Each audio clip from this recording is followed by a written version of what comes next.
สบายดีท่านผู้ชมมื้อนี้มาเกี่ยวข้าวพี่น้องอากาศเย็นดีพี่น้องลมพัดวีนี่พี่น้องบรรยากาศท้องไร่ท้องนาพี่น้องเกี่ยวข้าวนาแซงเกี่ยวข้าวนาแซงพี่น้องเกี่ยวได้ครึ่งนึงเหลือครึ่งนึงท่านเกี่ยวพี่น้องเขายังลายเติบอยู่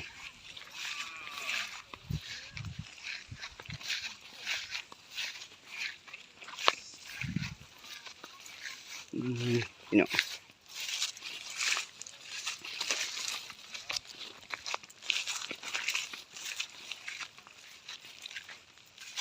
เกี่ยวได้ครึ่งนึงเหลือครึ่งนึงพี่น้อง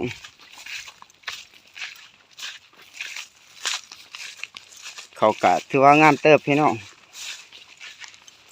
ใส่ปุ๋ยหน่อยนึงพี่น้องมีปุ๋ยลายหันงามดีนี่พี่น้องยังเหลือครึ่งตัวนี้แหละท่านเกี่ยว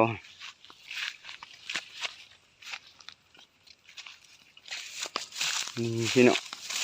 เขางาม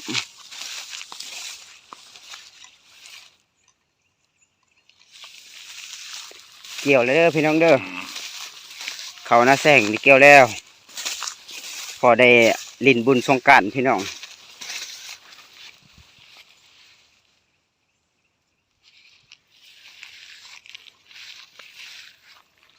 ทันอยู่พี่น้องสงกรานต์เขาหน้าแซงพี่น้องสุกแล้วพี่น้องบรรยากาศอยู่ตามทงไห่ทงนา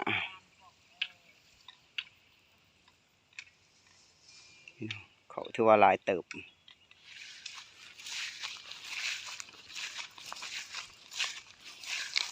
งานเติบได้พี่น้องเขานี่เกี่ยวได้ครึ่งนึงเลยเหลือครึ่งนึงประมาณ2 มื้อ3 มื้อนี่แหละอาจจะแล้วอยู่พี่น้องความมันงามไปเบิ่งอันบอนกะพี่น้องที่ว่าบ่ได้ลกถือว่าปะไฟมันถือว่างามเติบได้พี่น้อง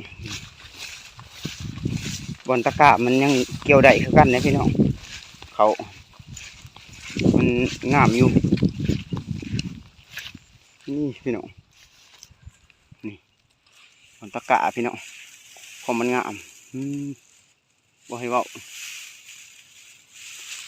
บ่ได้ใส่ปุ๋ยได้นี่เลยใส่ปุ๋ยได้พี่น้อง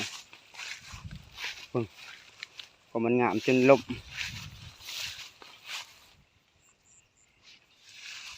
เกี่ยวแล้วพี่น้องเกี่ยวเขาหน้าแซงแล้ววันนี้เริ่มเกี่ยวเขาหน้าแซงแล้ว